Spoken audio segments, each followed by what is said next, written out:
Kenyans are keen on an electoral body that is democratic, transparent, and accountable in both internal and external operations, and that enjoys the full confidence of our people. Even those who believe that last year's elections were credible will agree that there are problems with the IEBC and its own credibility.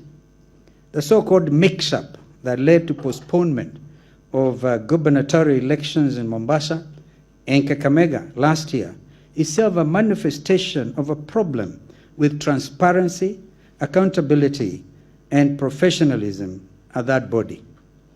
When we as Azimio went to court over presidential election results, Smartmatic, the provider of election technology, shocked us with a declaration that we could not access the server because it would compromise its other operations. Indeed, it went against a directive of the highest court in the land, the Supreme Court. They said they couldn't do that. That says a lot about the kind of deal IEBC got our country into. As a country, we have in the last decade tried to embrace modern systems for collection, collation, transmission, and tallying of election results. We have adopted results management systems that combine traditional vote counting and tallying processes and use of technology to verify voter eligibility, register voters, and transmit results. We have modified electoral laws to allow political parties to independently tally the results. But as we have witnessed in Kenya, both in the 2017 and 2022 technologies getting compromised and results altered. This has severely damaged the credibility of IEBC. Let me cite an example about credibility of IEBC. According to the Gallup poll, 64% of Kenyans did not have confidence in the honesty of elections as we prepared for 2022 polls. Similarly, the Afrobarometer survey shows that 24% of Kenyans thought that elections are not free at all, are not at all free and fair. A further 18% thought that elections may be free and fair, but there are major problems. Only 23% of Kenyans thought that elections are completely free and fair as we headed to the polls in 2022. The Afrobarometer survey further showed that 31% of Kenyans did not trust our election management body, the IEBC, at all. And another 23% trusted IEBC only a little. Only 19% trusted IEBC a lot as we headed to the polls in 2022.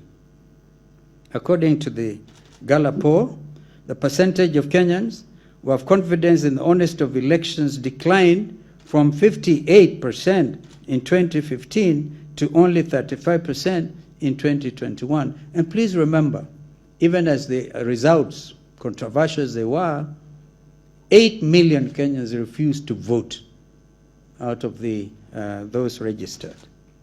That should make it clear to everyone that we have to rethink IEBC, and in good time.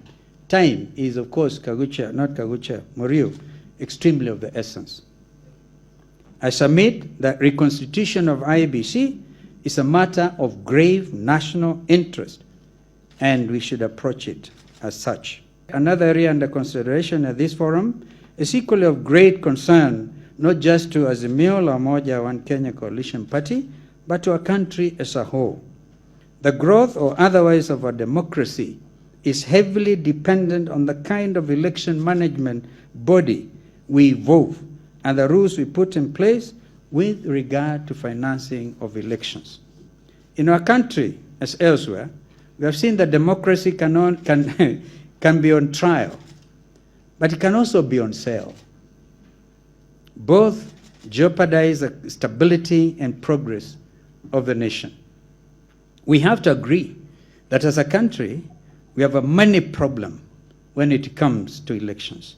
Money is flooding our political system.